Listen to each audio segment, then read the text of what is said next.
Hello friend, welcome back to Study Wire YouTube channel. और आज के लेक्चर में हम पढ़ेंगे समलंब चतुर्भुज। ठीक है, और पिछले हम काफ़ी लेक्चर अपलोड कर चुके हैं तो उन्हें भी सारे देख लीजिए। आप एमपी का कोई भी एग्जाम दे रहे हैं तो इन्हें जरूर पढ़ोगे, कोई प्रॉब्लम नहीं है, यही मैथ्स आएगा। बाकी जो जेल प्रहरी की तैयारी कर रहे हैं वो उन्हें तो ये पढ़ना ही पढ़ना है। ठीक है, तो देखिए समलंब चतुर्भुज हम किसे बोलेंगे, तो एक ऐसी आकृति जिसकी दो भुजाएं समांतर हो। ठीक है, समांतर हो मीन्स ये भुजाओं को अगर मैं ऐसे ही आगे बढ़ाते चलो तो ये एक दूसरे को कभी भी नहीं काटेगी। ठीक है, और बाकी एक भुजा को इधर बढ़ा दिया, एक भुजा को इधर बढ़ा दिया, तो हमने क्या बोला कि दो भुजा समांतर है तो दोनों भुजा समांतर हो गई। मैं इसे ए मान लूँ, इस भुजा को क्या मान लूँ, बी मान लूँ, इसे सी और इसे डी। तो मैंने ये बोला है कि यहाँ पर भुजा बराबर की बात करी है क्या, नहीं। मैंने ये बोला है कि सिर्फ दो भुजा क्या होती है, समांतर होती है, वह समलंब चतुर्भुज कहलाता है। बाकी ये दोनों भुजा बराबर हो भी सकती है और नहीं भी हो सकती है।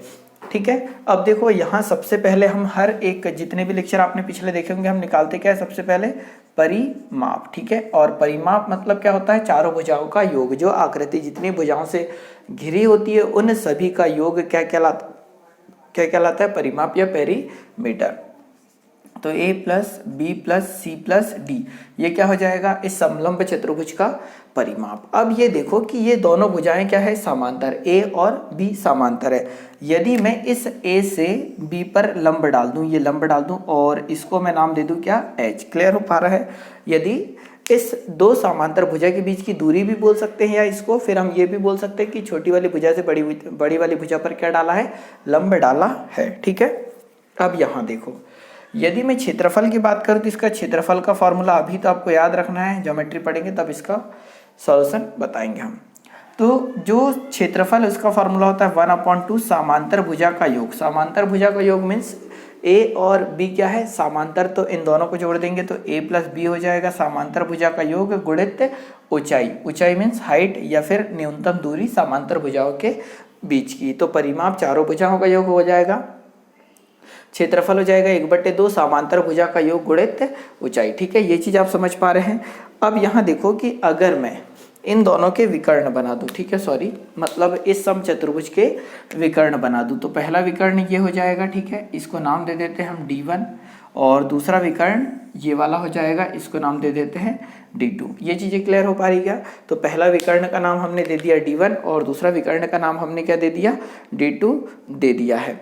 अब देखो, यदि हम इन दोनों विकर्ण और भुजाओं के बीच में अगर रिलेशन की बात करें तो हमेशा और हमेशा D1 का वर्ग प्लस D2 का वर्ग, ठीक है, इसे याद रखिएगा, मोस्ट इंपॉर्टेंट पार्ट ऐसा आप मान सकते हैं। तो C का वर्ग प्लस D का वर्ग प्लस 2AB ये इक्वल होता है। ठीक है, मतलब दोनों विकर्णों के वर्गों का योग बराबर से C का वर्ग प्लस D का वर्ग, मतलब जो ये दोनों भुजाओं के वर्गों का योग प्लस 2 इंटू ए बी, मतलब ये A और ये B होगा। ठीक है, क्या ये चीज आप समझ पा रहे हैं। तो आपको ये तीनों फॉर्मूले याद रखना है। कौन सा, तो परिमाप होता है चारों भुजाओं का योग, क्षेत्रफल होता है समांतर भुजा का योग गुणित ऊंचाई गुणित 1/2, और दोनों विकर्णों का वर्ग, सॉरी दोनों विकर्णों के वर्गों का योग बराबर होता है उसकी विषम भुजाओं के वर्गों का योग प्लस 2 गुणित समांतर भुजा का गुणनफल। एक कंडीशन और अगर आप याद रख सको तो बहुत अच्छी बात है, पर आपको याद रख लेना चाहिए। अगर मैं इसे O मान लूँ, ठीक है, इसको मान लेता हूँ A, O, इसे मान लेता हूँ B, इसे मान लेता हूँ C और इसे मान लेता हूँ D। ठीक है, अगर आप ये याद रख सको तो बहुत ज़्यादा अच्छी बात होगी, एक कंडीशन है। ठीक है, वैसे ये हम पढ़ते हैं ज्योमेट्री में, परंतु मैं अगर यहाँ पढ़ा दूँ तो कोई गलत नहीं है। यहाँ पर ऐसा कुछ होता है कि AO अनुपात, ठीक है, AO अनुपात OC, ठीक है, AO अनुपात OC बराबर होता है, ये हर एक समलंब चतुर्भुज में होगा। ठीक है, BO अनुपात OD, ठीक है, बराबर होगा हमेशा AB अनुपात CD के।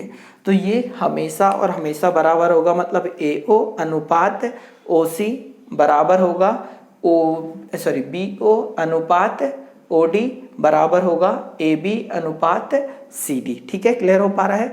तो पहला, दूसरा, तीसरा और ये चौथा, ये चारों फॉर्मूले आपको याद रखना है। समांतर चतुर्भुज किसको बोलेंगे, जिनकी दो भुजाएं समांतर हो, और दो भुजाएं समांतर हो भी सकती है और नहीं भी, इस कंडीशन को बोला जाता है समांतर चतुर्भुज। ठीक है, चाहो तो आप स्क्रीनशॉट ले लो, या अगर आप नोट्स बना रहे तो और अच्छी बात है।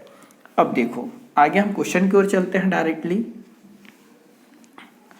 और इस पार्ट से क्वेश्चन पेपर में बनता भी है, और बनता है तो ये बोल सकते हैं कि अभी तक हमने जितनी भी चीज़ें पढ़ी हर एक में हम एक चीज़ आपको कॉमन बोलते हैं कि जहाँ अगर आपको फॉर्मूले याद है या बेसिक समझ आपकी अगर अच्छी है तो आपसे क्वेश्चन बन जाएंगे, कोई बड़ी प्रॉब्लम नहीं आएगी, अदरवाइज आपको दिक्कत हो सकती है। तो क्वेश्चन कुछ इस प्रकार से हो जाएगा। पहला कि किसी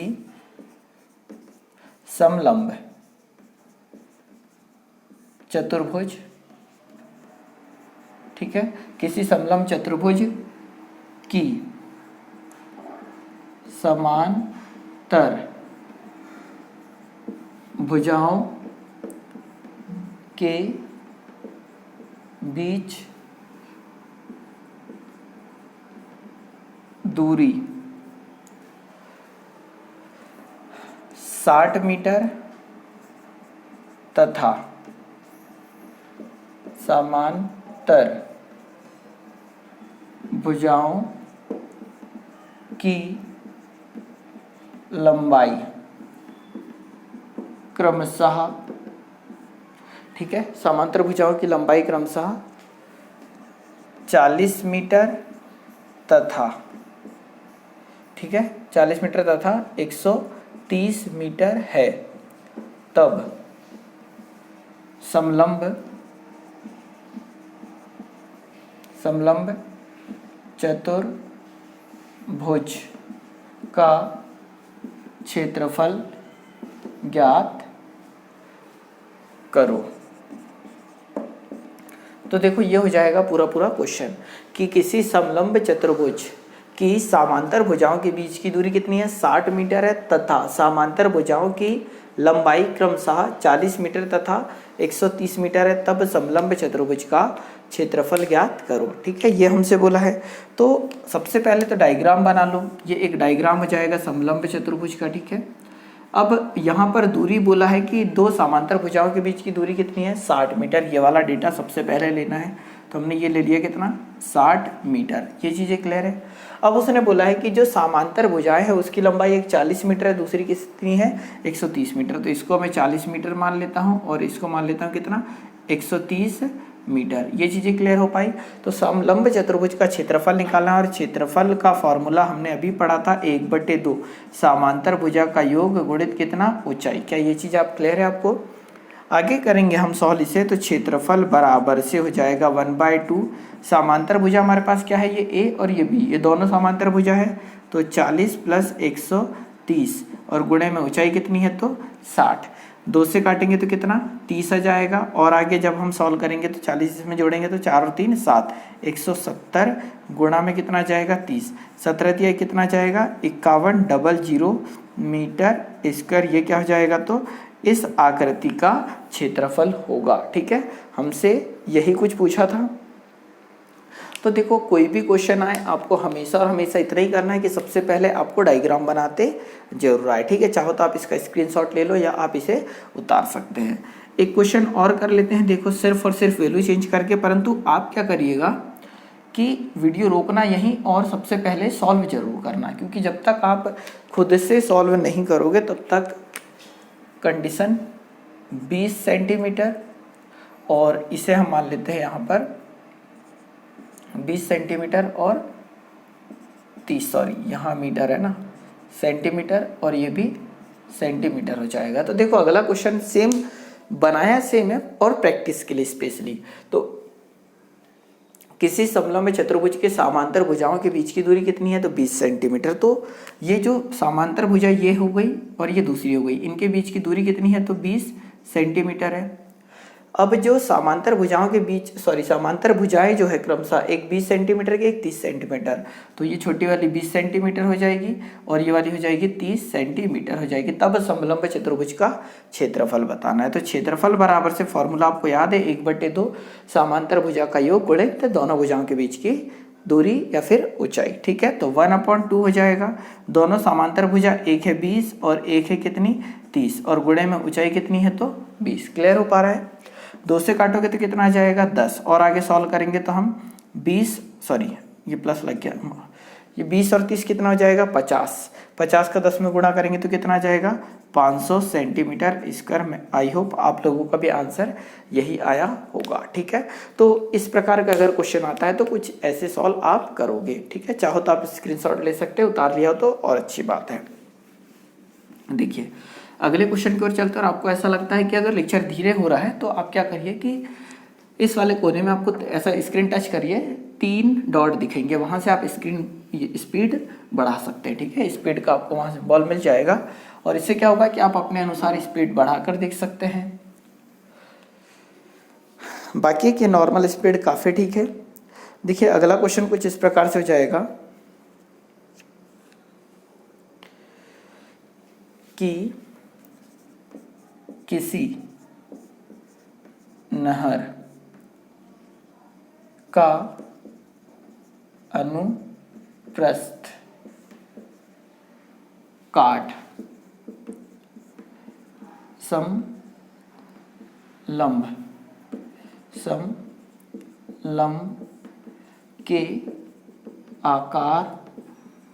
का है। ठीक है, तो क्या लिखा है यहाँ पर, किसी नहर का अनुप्रस्थ काट समलंब के आकार का है। ठीक है, यदि नहर ऊपर, ठीक है, यदि नहर ऊपर 10 मीटर चौड़ी, 10 मीटर चौड़ाई तथा नीचे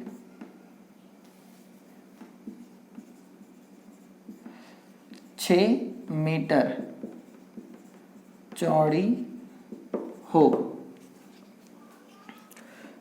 तो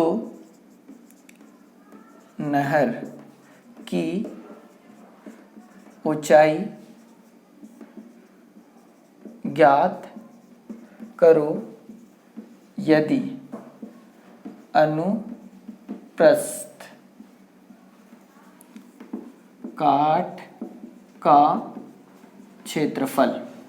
ठीक है, अनुप्रस्थ काट का क्षेत्रफल 640 मीटर स्क्वायर है। ठीक है, तो देखो कंडीशन क्या है। सबसे पहले तो यहाँ दिया है कि किसी नहर का अनुप्रस्थ काट समलंब के आकार का है। कहने का मतलब अगर आपके आसपास कहीं नहर होगी तो आपने देखा होगा कि अगर इस लंबाई के अनुसार बात करें तो कुछ इस प्रकार से नहर होती है। क्लियर हो पा रहा है? तो ये वाली तो हो जाएगी नहर की क्या ऊंचाई h, ये चीज़ें क्लियर हो पा रही है। ये वाली 6 मीटर लंबी है नीचे की भुजा। ऊपर की जो भुजा की अगर ऊपर की चौड़ाई की बात करें तो कितना दिया है 10 मीटर दे दिया है। ये चीज़ें क्लियर भी हो पा रही है। ये h का मान निकालना, परंतु ये इसी पार्ट का जो क्षेत्रफल है, ठीक है, जो क्षेत्रफल है वही क्षेत्रफल दिया है कितना 640 मीटर स्क्वायर। ये चीज़ें क्लियर हो पा रही, तो इस प्रकार के आकार की बात कर रहा है। तो ये देखो समांतर भुजा एक ये होगी और एक ये होगी, तो ये 6 मीटर नीचे की चौड़ाई, ऊपर की 10 और ये ऊंचाई कितनी हो जाएगी h, जिसकी वैल्यू निकालना, क्षेत्रफल इतना दिया है। तो अपने अनुसार क्षेत्रफल का फॉर्मूला क्या होता है, तो 1/2 समांतर भुजा का योग गुणित ऊंचाई होता है। तो फाइनली जो ये क्वेश्चन आपने पूरा पढ़ा होगा तो उसमें क्षेत्रफल दे रखा है, एरिया दे रखा है टोटल कितना 640। तो क्षेत्रफल की जगह जाएगा 640 बराबर से 1/2।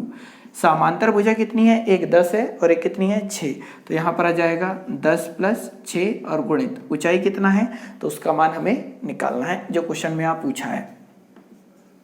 सॉल्व करोगे तो 10 और 6 कितना 16, 16 को काटोगे तो कितना 8, 8 एकम 8, 8 8 64, तो यहाँ जाएगा 80, वो भी कहाँ में मीटर में। तो जो नहर की ऊंचाई आ रही होगी वो कितनी आ जाएगी, तो नहर जो है वो 80 मीटर ऊंची है। ठीक है, ये होगा फाइनली इसका आंसर। आई होप आप समझ भी पा रहे होंगे। और इस प्रकार की जब भी नहर की बात करें तो आपको पहले तो इमेजिन करिए कि नहर होती किस प्रकार से है।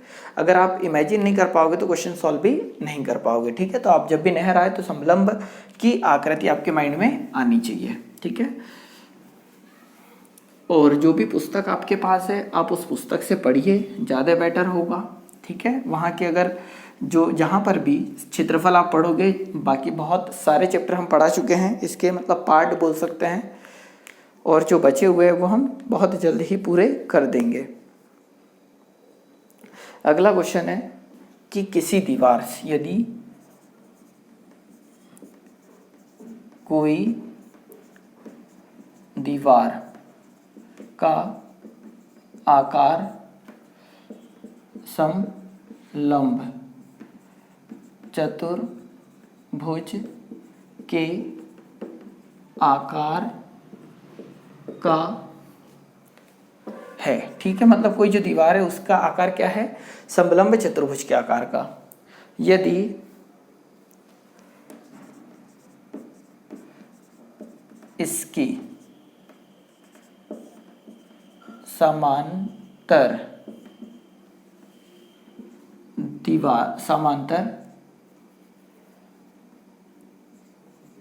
भुजाओं की लंबाई 10 मीटर व 6 मीटर है, यदि इसे पुतवाने, ठीक है, पुतवाना में समझता होगा पुताई करवाना है ना, यदि इसे पुतवाने में खर्च 25 रुपये प्रति मीटर स्क्वायर पर खर्च होता है, तब कुल खर्च ज्ञात करो। ठीक है, ये होगा क्वेश्चन। अब यहाँ क्वेश्चन बोला कि यदि कोई दीवार का आकार कैसा है, समलंब चतुर्भुज के आकार का है, यदि इसकी समांतर भुजा की लंबाई 10 मीटर और 6 मीटर है। तो देखो समलंब है मतलब कुछ इस प्रकार की दीवार होगी, ये चीज़ें तो कन्फर्म है। एक भुजा, इसका मान 10 मीटर, इसका मान 6 मीटर, ठीक है, और यहाँ पर हमें ऊंचाई नहीं दे रही है ना, 1 मिनट ऊंचाई इसमें मान लेते हैं, ठीक है, 1 मिनट ऊंचाई यहाँ अलग से लिख दे रहा हूँ मैं ना, ऊंचाई दी थी 10 मीटर बट अपन ने लिखी नहीं, तो ऊंचाई कितनी है 10 मीटर, 8 कर लो, कितनी 8 मीटर है। अब इसे जब पुतवाना है तो सबसे पहले इसका क्या पता होना, क्षेत्रफल। तो क्षेत्रफल अगर हम निकाल लें तो क्षेत्रफल होता है 1/2 a + b × h। तो 1/2, a का मान कितना 6 प्लस b का मान कितना 10 गुणित h का मान कितना हो जाएगा 8। सॉल्व करोगे तो 10 और 6 2 से काटोगे तो कितना 4, 6 और 10 कितना 16 गुणित 4 तो कितना हो जाएगा 16 × 4 = 64। ये चीज़ें क्लियर हो पा रही है, मीटर स्क्वायर। अब यहाँ देखो कि सिर्फ अगर जो खर्च है वो आ रहा है कितना 25 रुपये प्रति मीटर स्क्वायर, मतलब इतना क्षेत्रफल, ये 1 मीटर बाय 1 मीटर लंबा 1 मीटर चौड़ा, इसको पुताने में 25 का खर्च आ रहा है। तो टोटल क्षेत्रफल को पुताने में हम 1 वर्ग मीटर पुताने में 25 का खर्च आ रहा है, तो टोटल में उसका क्या कर देंगे, गुणा कर देंगे। तो 25 चौ कितना हो जाएगा 100 का 0 बचेगा 10, 25 छंग 150 और 160, तो टोटल कितने रुपए का खर्च आ जाएगा, तो 1600 रुपये का खर्च आ जाएगा। मतलब जब भी टोटल खर्च निकालना तो कुल क्षेत्रफल में प्रति वर्ग मीटर में जितना खर्च आ रहा है उसका मल्टीप्लाई कर दे तो फाइनली आंसर आ जाता है। ठीक है, तो इस लेक्चर में इतना ही। लेक्चर जैसा भी लगा हो आप अपना कमेंट्स जरूर करें, ठीक है, इसमें क्या सुधार कर सकते हैं, या आपको ऐसा लगता है कि नंबर ऑफ क्वेश्चन बढ़ाए, परंतु ये जो एक ऐसा पार्ट है यहाँ पर नंबर ऑफ क्वेश्चन नहीं बढ़ाए जा सकते। ठीक है, कहने का मतलब कि लिखने में समय भी ज़्यादा लग रहा है, पर हर एक प्रकार का हमने एक क्वेश्चन ले लिया है। जो भी पुस्तक आपके पास होगी आप उससे सॉल्व करोगे तो सारी चीज़ें बनेगी। ठीक है, वीडियो देखने के लिए बहुत बहुत धन्यवाद। जय हिंद, जय भारत।